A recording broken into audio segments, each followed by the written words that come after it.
অত্যন্ত পাওয়ারফুল একটি নকশা, একটি পাওয়ারফুল বশীকরণ নকশা নিয়ে আপনাদের সামনে হাজির হলাম। এই নকশাটি আজকে আমি এরকম একটি কিতাবের নকশা আপনাদেরকে দিব, আমার ডায়েরি থেকে দিব, যে কিতাবের নাম শুনলেই অনেক লোকের শরীরে লোম দাঁড়িয়ে যায়।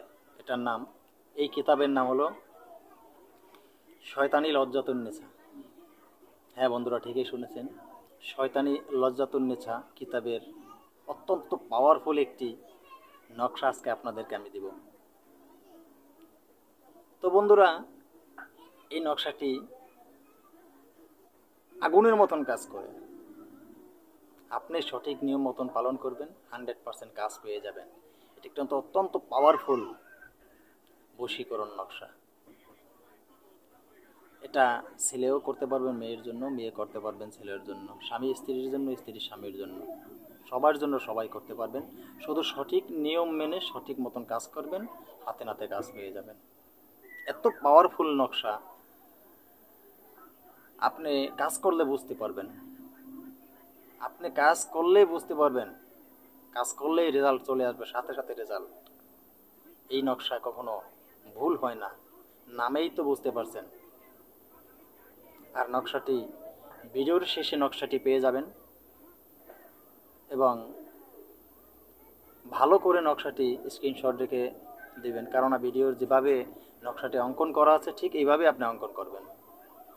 তো বন্ধুরা, আমি কথা না বাড়িয়ে আর ভিডিওর মূল আলোচনায় চলে যাওয়ার আগে প্রতিদিনের মতো সবার কাছে আমার একটা অনুরোধ, ভিডিও কেউ টেনে টুনে দেখবেন না, স্কিপ করে যাবেন না। কারণ আপনি যদি ভিডিও কেউ টেনে টুনে স্কিপ করে যান, আমি সঠিক নিয়ম বলে দিলাম, আপনি সঠিক নিয়ম শুনতে পান নাই, আপনি ভুলভাবে নিয়ম শুনেছেন, ভুলভাবে নিয়ম শুনে সঠিকভাবে যন্ত্র প্রয়োগ করতে পারেন না, আপনি ভুল যন্ত্র প্রয়োগ করেছেন। তো অনেক ভুল যন্ত্র প্রয়োগ করে আপনি কোনো কাজ পাননি, কারণ আপনি নিয়ম সঠিকভাবে শোনেননি। আপনি যদি ব্যর্থ যান তখন কিন্তু বলবেন নকশা ভালো না, কিন্তু সেটা না, আসলে আপনি ভুল শুনেছেন। তাই সকল বন্ধুদের কাছে অনুরোধ করব যে ভিডিও কেউ টেনে টুনে দেখবেন না, সঠিক মতো ভিডিও দেখবেন, নিয়ম মতন কাজ করবেন, 100% হাতে নাতে ফল পেয়ে যাবেন। আমি সব আমার যে যন্ত্রগুলি দিই, নকশাগুলি দিই, আমি কিন্তু আমার ডায়েরি থেকে দেই। এইগুলো দিয়ে আমি কাজ করি, আমি আমার ডায়েরি থেকে দিই। তো এই কাজগুলি দিয়ে আপনারাও কাজ করবেন, 100% নিয়ম মতন কাজ করবেন, হাতে নাতে ফল পেয়ে যাবেন। তো বন্ধুরা, তো সর্বপ্রথম আমি আপনাদেরকে একটি মন্ত্র বলবো, ছোট্ট একটা মন্ত্র। এই মন্ত্রটি 1000 বার জপ করে নেবেন। 1000 বার জপ করে নিলেই মন্ত্রটি সিদ্ধ হয়ে যাবে। আজকের এই নকশা প্রয়োগ করতে হলে মন্ত্রটি বিশেষ প্রয়োজন হবে। হ্যাঁ বন্ধুরা, যে কোনো শনিবার বা মঙ্গলবার দিন, যদি অমাবস্যা পূর্ণিমা হয় তাহলে আরও ভালো হয়। আপনি যে মন্ত্রটি আমি বলবো, এই মন্ত্রটি 1000 বার জপ করে নিলেই হয়ে যাবে। সেই মন্ত্রটি কি বলবো, আমি মন্ত্রটি বলে দিব, মন্ত্রটি আমি মুখে বলে দিব, আপনারা ভালোভাবে শুনে নেবেন। মন্ত্রটি হলো ওম নমো দেব প্রদীরূপায় অমুকস্য বস্য কুরকুরুষহা।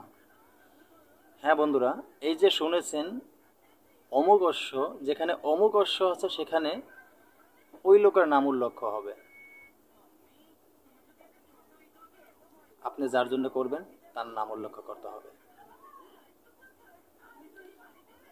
যে করবেন সে এই মন্ত্রটি পাঠ করবেন, অমুকস্যর জায়গায় যে লোকের উপরে করছেন আপনি, সে তার নামটা উল্লেখ করবেন। আবারও মন্ত্রটি আপনাদের সুবিধার জন্য আরেকবার বলে দিচ্ছি, ওম নমো দেব প্রদীরূপায় অমুকস্য বস্য কুরকুরুষহা। আশা করি অবশ্যই মন্ত্রটি ভালোভাবে শুনতে পারছেন। হ্যাঁ বন্ধুরা, আমি মন্ত্রটি বলে দিচ্ছি, মন্ত্রটি কিভাবে সিদ্ধি করবেন সেই নিয়ম বলে দিচ্ছি, এবার যন্ত্র কিভাবে আপনি প্রয়োগ করবেন সেটা বলে দিচ্ছি। যন্ত্রটি যেভাবে যেখানে নাম লেখা আছে সেভাবে নাম লিখবেন। যন্ত্রের ভিতরে যেখানে যারা নাম লেখা আছে, যেখানে ছেলের নাম লেখা ছেলের নাম, যেখানে মেয়ের নাম লেখা মেয়ের নাম লিখবেন। তো আপনার আবার ছেলের নাম যেখানে লেখা এখানে স্বামীর নাম লিখতে পারেন, যেখানে মেয়ের নাম লেখা এখানে স্ত্রীর নাম লিখতে পারেন। আপনারা মন্ত্রটি দুইভাবেই কাজে লাগাইতে পারবেন। তো বন্ধুরা, কিভাবে আপনি কাজ করবেন, শনিবার বা মঙ্গলবার দিন আপনি বাজার থেকে ভোজ পাতা কিনে নিয়ে আসবেন। আপনি আগেও কিনে নিয়ে আসতে পারেন। ভোজ পাতা এই যন্ত্রটি অঙ্কন করবেন। আপনি ভোজ পাতার উপরে যন্ত্রটি অঙ্কন করবেন, সুন্দরভাবে অঙ্কন করবেন। কি দিয়ে অঙ্কন করবেন? আপনি কাম সিঁদুর দিয়ে অঙ্কন করবেন। তারপরে আপনি খুব সুন্দর দেখে একটি মাটির পাতিল কিনে নিয়ে আসবেন বাজার থেকে। একটি মাটির পাতিল একদমে কিনে নিয়ে আসবেন। একটা পাতিল, একটা ঢাকনা থাকবে সাথে।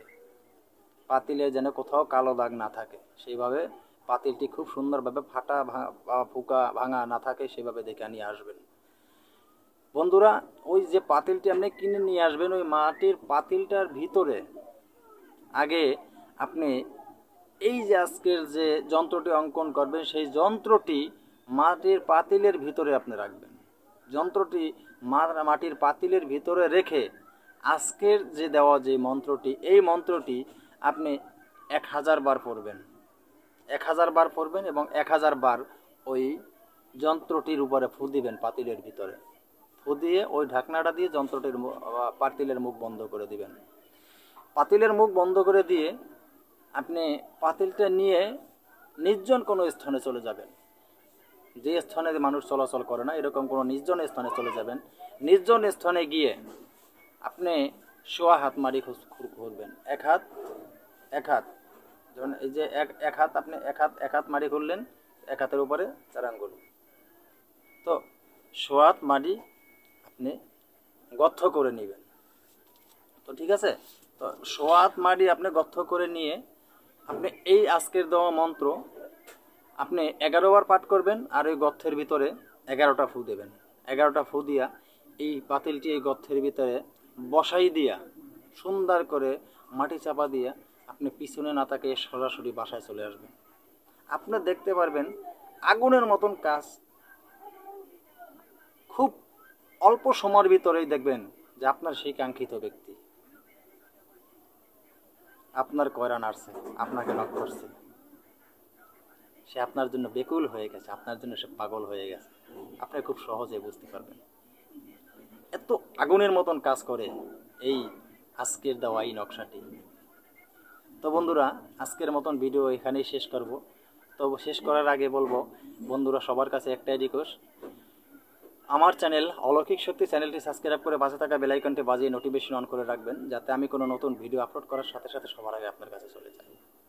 তো এই বলে আজকের মতো বন্ধুরা এখানেই ভিডিও শেষ করব। ভিডিও শেষ করার আগে সকলের আবার নতুন কোনো ভিডিও নিয়ে আসার আগ পর্যন্ত সবাই ভালো থাকবেন, সুস্থ থাকবেন। তো বন্ধুরা, এই বলে আজকের মতো ভিডিও শেষ করছি। আল্লাহ হাফেজ।